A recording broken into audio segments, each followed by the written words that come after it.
is still OP. It's 12.4, but I really want to see it. I mean, this is a very good combination. You know, the Jinx combination, the extra range you're able to get is very, very big. I will expect to see JDG just respond with this. The Hecarim is still, including last patches and this one, the strongest jungler we have seen. So does clear incredibly quickly, does have a massive amount of engage, and you can build full tank on that. But for the side of JDG, they got to decide now where they want to kind of bring this one here. I would love to see them maybe pick up their bot lane duo just because they've locked in the Tahm Kench and get themselves their bit of safety. But no, they're just going to swap them out and get the Hecarim in there instead. I will say, because of the bug, I believe Tahm, Kench, and Senna are still banned as a duo. So that is a global ban, ladies and gentlemen. The bottom line, it was confirmed that 4 days ago, and I assume moving into 12.4 hasn't changed it. If we see a Senna, of course, and the game goes on, we'll get our answer. But again, that's one support picked up for JDG. No one has touched Renata for now, but alongside Jinx, a nice little duo. ShiauC, come on, dude. No one wants to see it. They want the new champion. He's not confident, and we're going to get the Thresh. Yeah, Thresh Jinx, it's standard as hell. You know, you get that safety. It covers for so much of what Jinx cannot do and gives you that extra little bit of kiting power. Also very good at just catching out the Tahm Kench. Even if the Tahm Kench does get the Devour onto the AD carry, which is going to be the Aphelios, you are able to kind of get a 2-for-1 deal on that death sentence. So both bot lanes and jungles locked in. I imagine for JDG, they're going to start banning away things in the mid lane, go for that first rotation pick on mid lane, and then keep counter pick for top. Okay, well, we'll see, because for 369, we talked a lot about the story of him coming in to pick ban. Kanavi as well on the Hecarim, something that can influence this early game. And guys, we don't get the new champion. We apologize. Hold your fort. See what happens in game 2. While we get our solo lane bans coming away. We've already got things that have global pressure. Now teamfight presence being taken by JDG themselves. Yeah, the Kennen just does really well into a lot of matches. We aren't seeing it as such a high priority as well onto the Gwen. Just wanted to mention that really quickly. Gwen did hit a couple of small little tweaks every now and again, so it wasn't, you know, it wasn't the biggest things in terms of how she played, but more so what is going up against her. So you got a lot more options available to you that you can kind of maybe go all in on her. Things like the set can do very well if you can combo that in. Rumble as well got a couple of small little buffs. So you have ways of dealing with the Gwen that's a little bit easier. Gwen is still Gwen. Gwen is still immune. So I would not be surprised to see either Aliez or 369 go for it. But right now they are just kind of focusing on those big, heavy AP threats in the LeBlanc and the Kennen. And I was talking about this with Lyric last night, I think as well with Orcs at some point. There was a lot of matchups for Gwen that people saw as counters, saw as great run-intos. Gwen not touched in 12.4. I don't know how, but Gwen's still immune in patch notes as well. And 369 picking it up when Jace is already taken off the board. You know, things like the Jax with the bruiser items taken down a peg with more AD, less HP. Kind of curious to see what they run, because we already talked about top lane matchup being a little bit more exciting. Aliez on the Gnar brings something to be questioned here, with a lot of hold breakers still on the meta. Yeah, the Gnar can be picked up here against the Gwen. It does tend to have a much better time. Of course, your ranged auto attacks do a lot better. We have seen it in the last few games or so that the Gwen is able to take over, but the Gnar does give you a lot more team fight presence. So for Ultra Prime there, composition right now is very, very much set up with the Orianna locked in to be front to back. Jump in with the Lee Sin and the Gnar, get the shockwave down, and just try and protect the Jinx as much as you possibly can. All right, well, we talked about this pick as well. At least we get the new Ahri. You know, no Renata, but Ahri's good enough for me, especially from Yagao, who plays these AP assassins. Zoe is very much at the top of his tier list. I want to see how he goes here with the Ahri. Yeah, I love the Ahri pick. I do think it's great when you have a secondary engage like something like the Hecarim. It means you're able to pick people off, play on the sides, and just try and be an absolute nuisance. The Charm is honestly devastating with the amount of damage you're able to put into it, and with the W now giving you a little bit of a movement speed boost, it does help you with just getting that pick potential. So for the side of JDG, they have a lot of ways of kind of making this fight work. It is very pick orientated with a little bit of team fight towards the end when the Gwen starts to get rolling. But for me, Ultra Prime have built themselves a very bog standard front-to-back team fight. So both teams very clearly knowing where they want to try and, you know, set themselves up. Yeah, and especially with, you know, the stories we talked about. Hey, Elk and ShiauC once again. Is it a surprise that they wanted to pick a strong 2v2? No. Because we know Ultra Prime are going to play towards bottom. And we know that Kanavi not only playing towards 369, but I will say, this game around, you talked about the follow-through that Kanavi can have, or maybe Yagao's the follow-through. Kanavi's the setup. It'll be really interesting to see how this mid 2v2 progresses. with the CC that can land on top of an Orianna and really just take over. Ladies and gentlemen, JDG versus Ultra Prime. It's 12.4. We get our first Ahri of the LPL. Hoping for the other one coming a little bit later. As we jump onto the Rift, remember that Gwen is immune and that Aliez is going to have a pretty big task ahead of him with one of the big carries of top esports in his face on a great champion. Yeah, absolutely. And curious to see now. There's a big game. Like, you look at the stakes for these two teams. This is a moment now for both these playoff teams to either to separate themselves from the chasing pack or to bring themselves right back into the thick of it. This is a moment now for both these teams, both on 10 games played. So 6, including this one, they will have 6 games left to play. They are, they are running out of games to go for. So right now, for these two teams, this is we could look back towards the end of the split and say this was the moment they lost the playoff berth, or this is the moment they lost their chance at a bye. This is a big moment for both these teams. And also, we got crowds, Hysterics. Yeah, we do. We have crowds again. It's nice. We're going to different arenas throughout too, so it feels like things slowly getting back to normal. I don't want to jinx it, but hopefully that happens across the world. For JDG, you mentioned about the stakes. Just a reminder, this team lost to Invictus Gaming. They almost lost to anyone's legend. FPX took them to 3 games. This is not a team that is really comfortable with those lower tier teams, and I think comfortable with how they're developing as well. So for JDG, a lot of questions that need answering before we can call them a playoff team, but this sits as a must-win. Ultra Prime, we already talked about it, 4 and 8. It's really hard for them, but at the very least, 4 and 6, sorry. It's 144p on my end. They need this win, and they need every single win they could find to make playoffs. Good trading to start off the game. And to Sheen, there is a very cute little fox in the mid lane who has taken Electrocute, and I don't care about bot trading at the moment. I just want to see Yagao. Yeah, I think we all want to see Yagao. I'm going to level with you, Hysterics. Yeah. Probably everyone watching right now. I'm not as smart as Dagda or Lyric. I'm not as good looking as Ox, but I will try my very best to give you as much information as I possibly can and make it as relevant as possible. And the big relevancy here is that Yagao is going to be able to harass pretty much all the time onto Cryin. This is basically how you want to play as the Ahri. You want to try and push, and you want to try and push in as much as you possibly can. That's why we do see the Corrupting Pop Potion going in. And with the teleport, you're going to be able to try and, just keep that lane pushed up and look to try and make moves with your jungler. You've got the Hecarim here who's already moving in and trying to be a nuisance on the chickens. Yeah, he is. We just got blasted by, what would you call that audio, Asheen? What would you... I think it's a distortion new wave. Yeah, that's it, dude. Like some really edgy off music in our ears. Producer letting us know about it's that song that's your mates like give you the Oscars. Oh, you'll love this. And it's just and you're like, cool. Can we turn it off?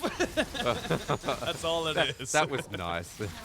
Yeah. Yeah. So I'm not sure what's happening. Apologies. Maybe something fun. Who really knows at this point? We'll find out for you. But as a hook lands to the bottom lane, it's still going to be consistent trading. Nothing big coming through. Asheen leveled with us about what he's going to deliver to us. I think a lot of people... Oh, it's been 1,066 days since an Ahri. Very crucial information. Wow. That's 3+ years, I believe. That is a lot of time. I don't believe it's 3+. I believe it's just under 3. Are you sure? No, There's 365 days of the year. Yeah, and 1,060. Okay, hang on. Would be Doing like just under math. 3. You do the maths. You do the Let's do. Google's actually, I should probably do the maths. 1,095. To be fair, I was pretty close. I know. That's why I said it's just under. Okay, well, it's just under. You do a little bit of math. Good trading here from 369. Aliez is actually missing everything, and 369 having a great time within this lane. We didn't get to talk about this. I was mentioning in draft that a lot of Gwen's counters and like those bruises that have had their items heavily changed have kind of been knocked down a peg. 369's Gwen, untouched. Everyone else has been the same. And it's amazing to see that we're going to be on this patch for a while and just watch the Gwen priority be a must-pick, must-ban, even more so than it was in 12.2.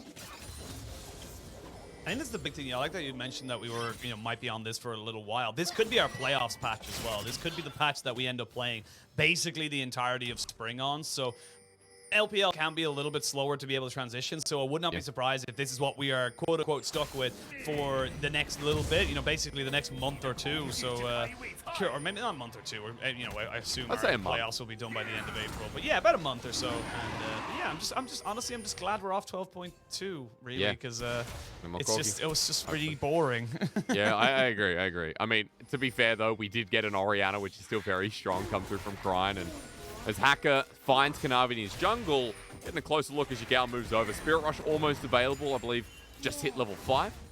And we're going to have to wait and see, because around these first couple of neutrals, Sheen, I'll be excited to see how Yagao goes versus Cryin. The ability to reposition, there's a lot of mobility, actually, from JDG to do exactly that on their 2 solo laners and their jungle. Yeah, I think they're looking at, you know, the side of JDG. You've got so many angles you've got to cover from Ultra Prime. You've got to stop the Gwen flank. You got to stop the Onslaught of Shadows from hitting onto multiple members. And not only that, but you also, should anyone go overextended on the side of JDG, you have the Tahm Kench. Once he hits level 6, he will have to Devour, and it gives a lot of safety to the side of JDG. Whereas Ultra Prime, they are looking, again, like for a very, very simple, get the Lee Sin and the Gnar to kind of jump in on top of people, make sure that they're getting as much of a damage, or much damage as they possibly can down, and distorting kind of where people are positioned in these fights. So for Ultra Prime, they just got to watch the flanks, but if they can find the big wombo combo with maybe the Gnar ult and then the Shockwave, it could be devastating. As long as they don't get picked out before then, because for JDG, we're not seeing a fight. We're definitely seeing the elements that come into play. Look, Yagao hits level 6. Kanavi close himself, but has the Ghost. 369 with the needlework available. And Kanavi has just sprinted in. Ghost already popped. Aliez mid-air gets flung about. The needlework flown through as Hacker now joins in at 369. He won't care about this one. 1 stack of needlework left in the tank and aims it at Hacker as they run away. So JDG at least forcing them back from the turret, but Ultra Prime hold on to their wits. Yeah, they get a flash out of Aliez, and he's doing pretty well to survive that, might be totally honest. You know, 369 and cannot be very fast, but engage a bot. Yeah, that's pretty detrimental. Missing just licks him to death, though. Easily done for the priority lane of Ultra Prime. Now as the heal comes through, they want it on top of Elk, but the minion wave blocking him for now. And he kites his way back. First blood over the support of JDG, and that's a good start. Yeah, good start as well. I think it was just very much a disrespectful play from Ultra Prime. Weren't respecting the amount of pure damage that can come out. Missing is going to be able to just run you down with these tongue lashes. We can see it here in the replay here. He just gets lashed by one, and I think he gets lashed by another one as he comes kind of try and make this one work for him. So it's just really just not working out for them. And then, yeah, you just fully engage on top of them. And what can you do here, ShiauC? The combination of the Jinx, Tahm, Kench, it's why we're seeing it so much, is when you get that knockup from the Desolate Dive, you're able to pop down those traps as it lets the animation come out. So if you do not flash immediately, you're just CC'd for about 3 seconds. True. I mean, Missing playing that really well. I think a big kill for the bottom lane, because Elk was already ahead by 10 CS. We talked about Ultra Prime putting the priority down there. And now that Missing's got himself the kill, Hope as well, able to push the wave out, come back. It feels like a reset. Gives a bit of gold here for JDG. It's going to be size of the map swap though, Sheen. You can see topside Hacker already moving on top of the Rift Herald. Over full vision, JDG know this is being done. While Kanavi and Missing going very deep into the enemy jungle, looking to take something away from themselves. And you can be. You got pushed in bot lane, you just cleared up mid, so you're able to, you know the Lee Sin is going to be up on that Rift Herald, so you're just trying to make it as much of a nuisance as possible. But it looks like Ultra Prime. Oh, he got help. Oh, this feels, yeah, they might be going a little bit too far. Oh, Spirit Rush comes through as well, and that Hecarim ulti doesn't land, but for Kanavi, it doesn't matter. ShiauC was left by his loads. The Mystic with 2 kills. Unbenched the Kench, the Shockwave's late Cryin, and the Death Rocket does nothing. Yagao even picking up an assist. JDG well and truly on the board. I mean, Ultra Prime, you don't need to do this. You're getting yourselves the Rift Herald. You know you're going to be able to do what Hacker's doing right now, which is be able to kind of take back those camps that you're losing. There's no real need for you to fight over that. And now JDG have the run-of-the-mill on bot. And not only that, but you've also fed over another kill to, well, I was going to say Yagao, but actually it went over to Tahm Kench, who's not the worst in the world. That's but worth. you are still going to have to try and figure this one out for yourself. Dude, give it all to Mystic. Tahm Kench doing so much damage already. Yagao with no ulti. Has to flash away, misses the charm as well. Hacker comes back for a kick right into the tails. And as he takes the final turret shot, he survives. He brings something back for UP. And now with another knock-up, ShiauC getting the play, but he's just dead in an instant. Hope running forward, Calibrum switched out of. He doesn't have the range, and Missing doesn't either. Lucky to get out as JDG in the 2v2 are dominating over Elk and ShiauC. They really, really are. It is unfortunate that Hope used his flash and wasn't able to get a kill here, but Elk's left on his lonesome. Look at the damage coming through. Mystic is a bully.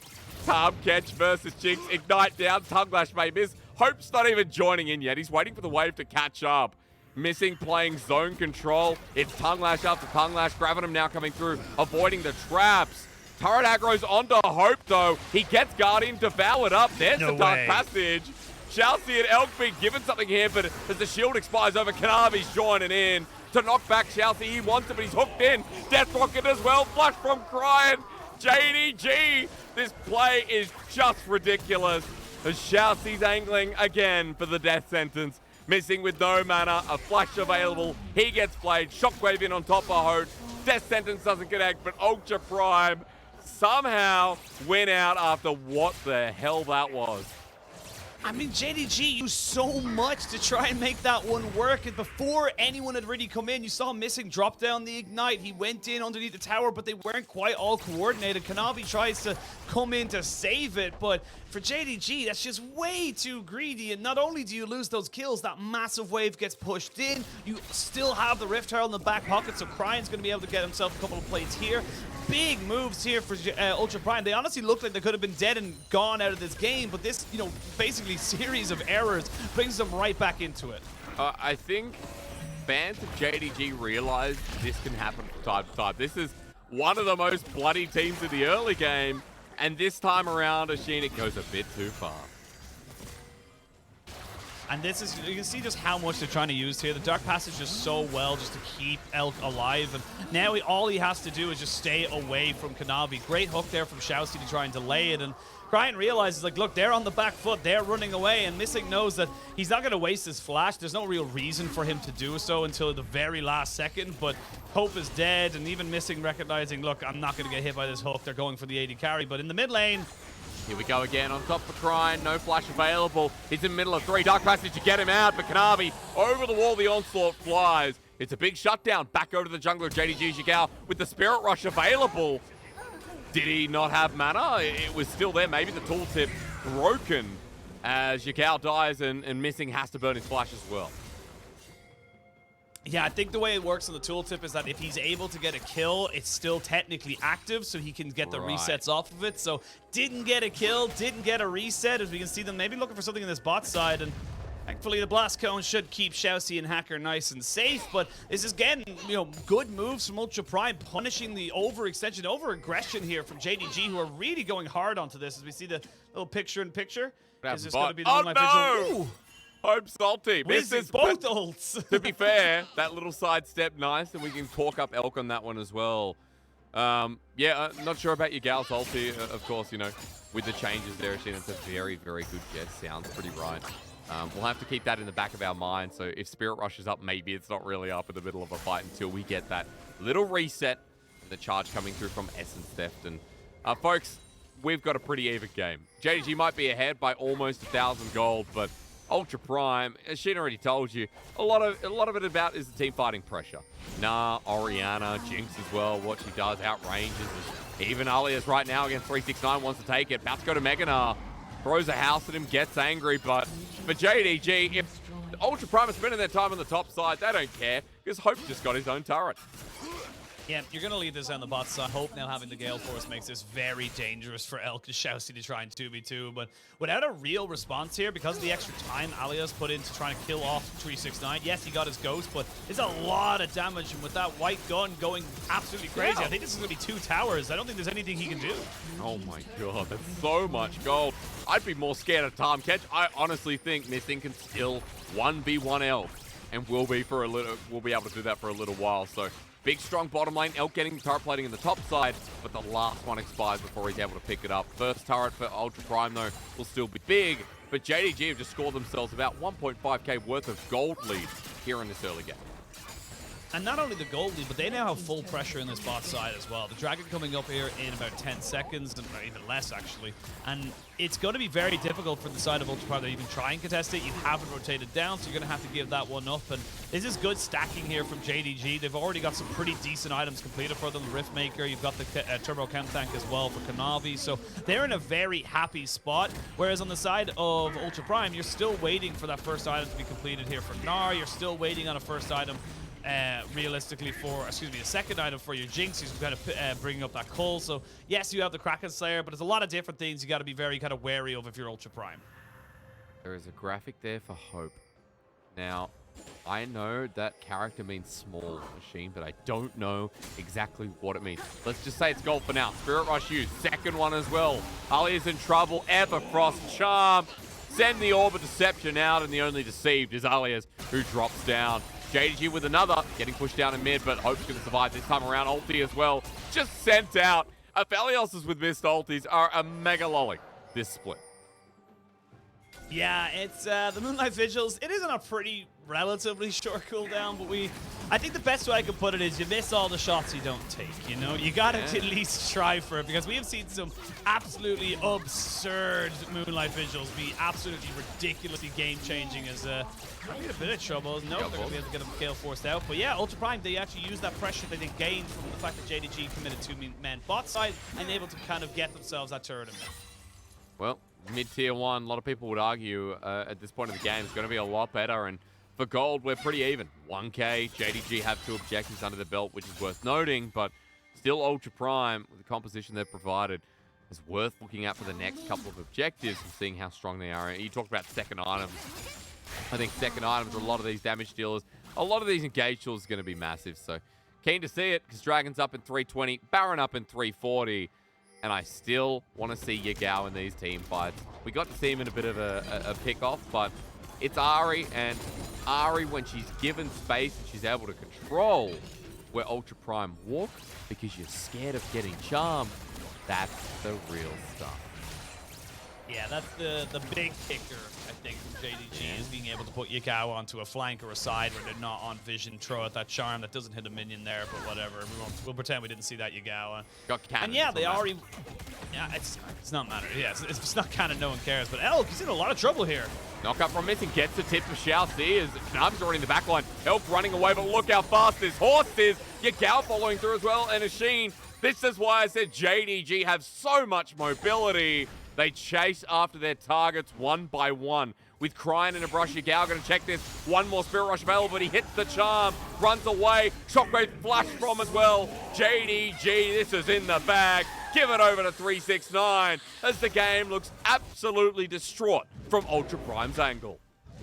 And this is exactly what JDG want. They're separating the fight. The Gnar wasn't a part of that. It's all these weird odd-numbered skirmishes that are in the favor of JDG. Wait, yes, you get some pressure in the top lane, but you're not really going to be able to trade up from this. You're still going to lose the mid lane tier 1. I don't even know if you get this tier 2 because you don't really have a minion wave to cover it. And it's just a bit disjointed. Ultra Prime want 5v5. They want to be able to go into objectives with this Gnar looking so big as we look at the replay here. But as you can see on the minimap already, Gnar's nowhere near this, and they can just TP in and get this going for them so quickly. You get the cleanse out of Elk. You know that they're on. You know there's no way they're going to be able to try and defend this. And oh, Hacker, he's on his own. Actually, never mind. It's 369 on his own. I always forget who's on their own because Gwen is goddamn immune. I actually think Hacker takes his network comes out and, excuse me, I meant 369, flashes away. ShiauC in trouble too. Wait, 1v3, they need to bring a TP in. Gwen! No way. Trying to take ShiauC with her, God. buying time. And the fact that Aliez had to come in, Cryin moves the bot lane.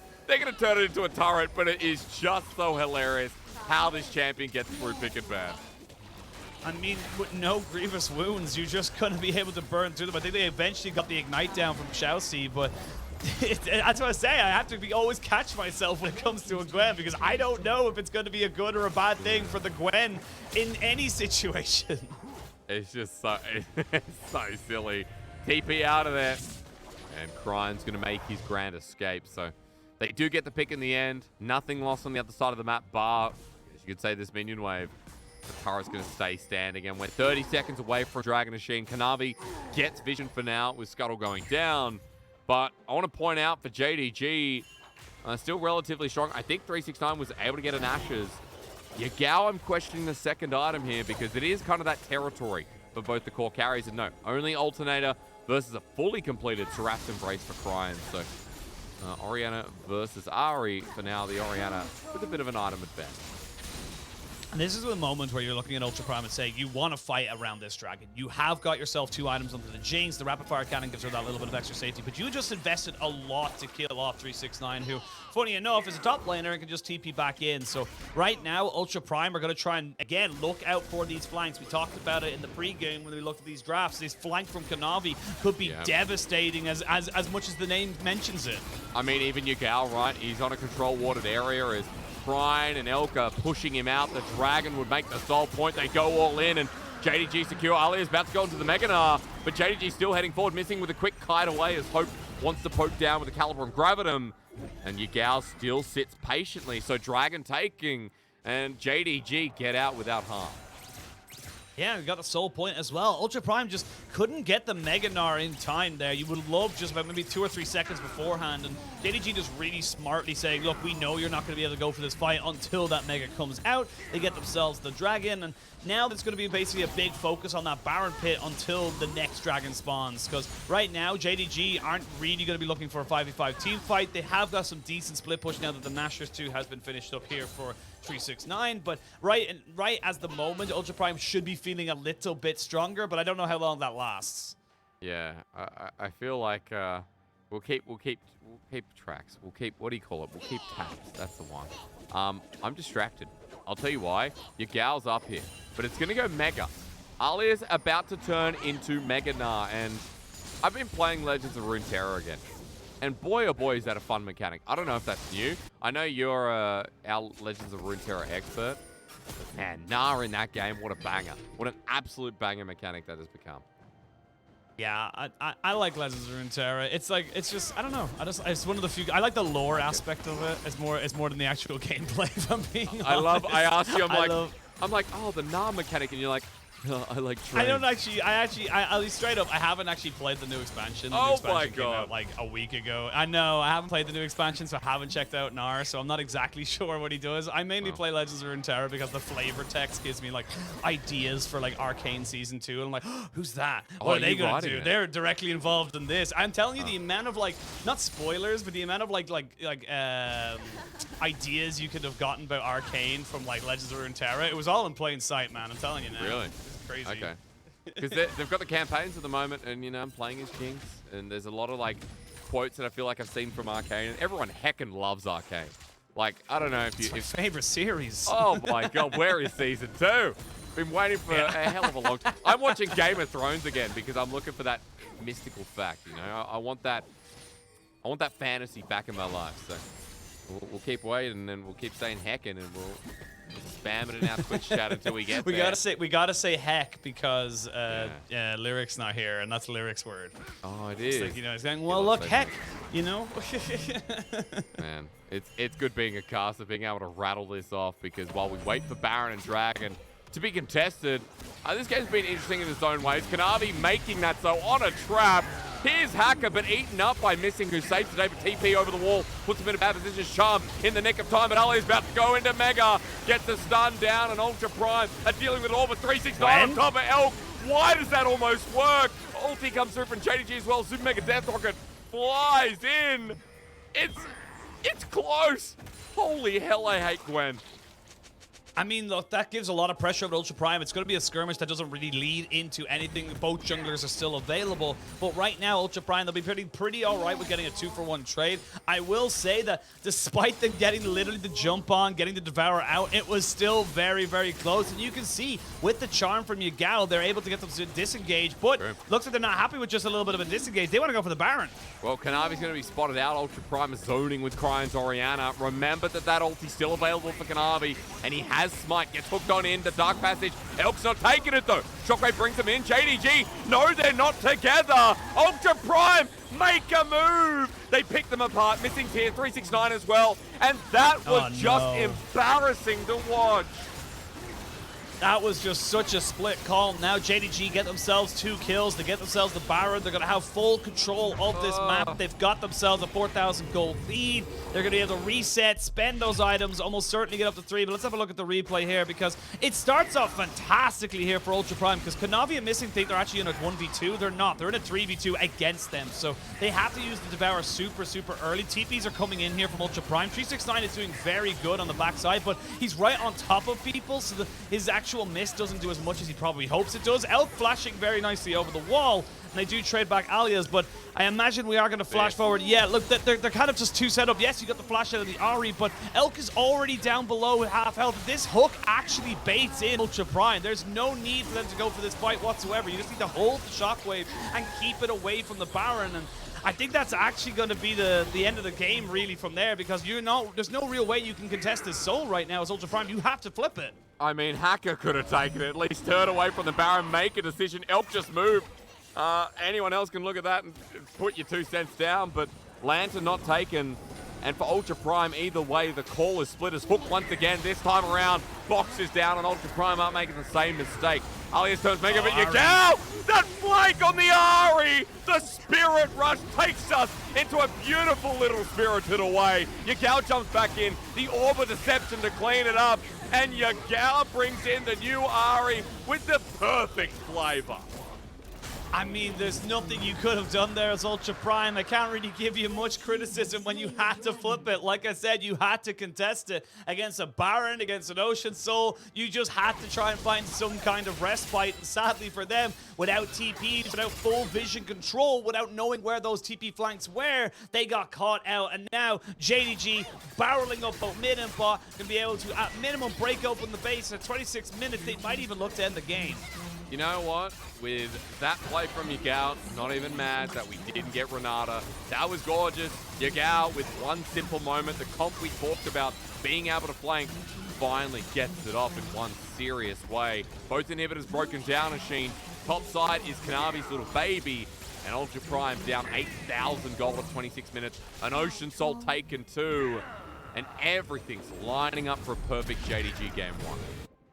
Let's have a look at this flank as well. The TP ward, you just don't have time to clear this. As Ultra Prime, you have to go onto this dragon as soon as you can. And Elk just gets one shot. The CC comes in. It's a good cleanse, but the cleanse doesn't do anything into a straight line skill shot like the Ahri Orb. So the Orb of Deception going to do so much there. And then it's just cleanup. It's very separated here from the side of Ultra Prime. You can see they're not really on the same foot. There's Aliez on the top side trying to deal with Hope, who's not really able to kind of, get away from him. And it's just a very disjointed side, and this is the issue we've had with Ultra Prime pretty much all season. Early game, and they're able to be opportunistic. They're able to kind of put themselves into good positions to make things happen. But come the mid to late game, their shot calling just falls apart. Now, I will give them the caveat of this particular game where they had to flip it at the Dragon because there was no other choice. If they let that one go, this is just going to be a death of 1,000 cuts. If they, they're just going to have to try and engage and hope for the best. But a hook lands, Yagao should be okay with a Spirit Rush. That's half his health and his ultimate down. But they do have Ocean Soul, and he's got another 2 Spirit Rushes available.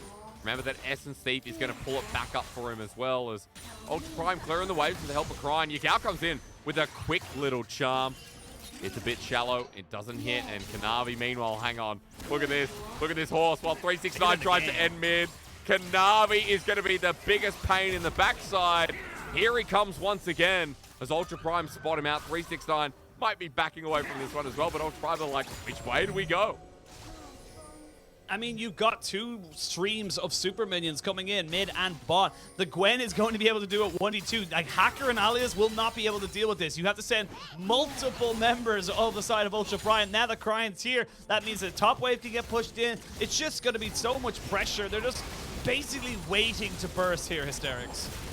Yes, they are. To put the finishing touches on Ultra Prime, how hard it looks from this point of view as Kanavi wants to all-in. Cryin has himself a Banshee Veil, 369, and a flanking angle. ShiauC gets hit. Hacker into the backline, tries for his final move. The kick ends up being used as JDG go forward, and now with an infernal Moonlight Vigil, Hope does the damage necessary to break down one Nexus turret. 369 on his own little adventure. Aliez struggling to deal with this guy, and you can see that JDG want this to end in pre-30 minutes. Yeah, this is, you tried your hardest, Hacker got the flash into position, but with Tahm Kench there, and they're going to try and go for it again, but I don't think you've got the damage, I don't think you got the facilities to do it. That shockwave didn't even hurt Hope, goes through the shielding, and he flashes in to kill him. A knock-up once again, Missing being great this game too, and for JDG, there's the finishing touch, Yagao with the charm, and everything falling apart. Ultra Prime, that Baron I will never forget as the moment that this game fell into the hands of Jinx Gaming. Very scrappy affair there by JDG. They were able to kind of get themselves an early advantage, almost lost that advantage towards the kind of early to mid game, but slowly but surely their overbearing pressure, the speed of which they could move around the map, and just straight up very, very basic mistakes coming out from Ultra Prime meant that JDG never really lost control of this game. And right now, this is looking like a team that is going to be able to push themselves forward and bridge that gap between themselves and the upper echelon of the LPL playoffs. Which is good. JDG need that because I was still concerned about where this team finally finishes. 5-5 in the standings. JDG, like, it is only one game of the series, but this is a must-win for them to be a playoff team. Their TT series is the same. Their RA series is the same. If JDG want to get into the top 10, then this is a series that they have to look strong in and, more importantly, take a win out of. So with every game counting, opening up series in this way is very good. More importantly as well, I think for JDG, like, their conditions that we were talking about at the start of the show were definitely there. Kanavi, if he's able to lead the charge, you know, JDG find themselves literally. 369, yeah, yeah, on the point of Kanavi, yeah. 369 in a very good position on this Gwen. Didn't really need much attention and took Ultra Prime 3-4 members to deal with him and every single time. Yeah, it's funny actually because we look at Ultra Prime, and I always kind of try and compare them to someone like RA. RA are a team that the team is equal to more than the sum of their parts. RA is a team that you look on paper thinking, they're all right, they're not exceptional, there's nothing great there that I would personally say is going to blow up and be amazing for them. But it is working for them slowly. Whereas when I look at Ultra Prime, I look at this roster and I say, this is a team that is not equal to the sum of its parts, not because of, you know, it's less than the sum of its parts right now, because these are players that I feel like should be doing so much more, so much better, and it just seems so disconnected. It feels like they're not really making this a team. It feels like it's 5 individual players making 5 individual plays. That's a shame because they're players that have growing names in the LPL, like Hacker, Cryin, Elk, and ShiauC are really big people. For Aliez, you know, he's still got a lot of ways to go, but, you know, especially Cryin, being on the RNG roster. Cryin won MSI last year.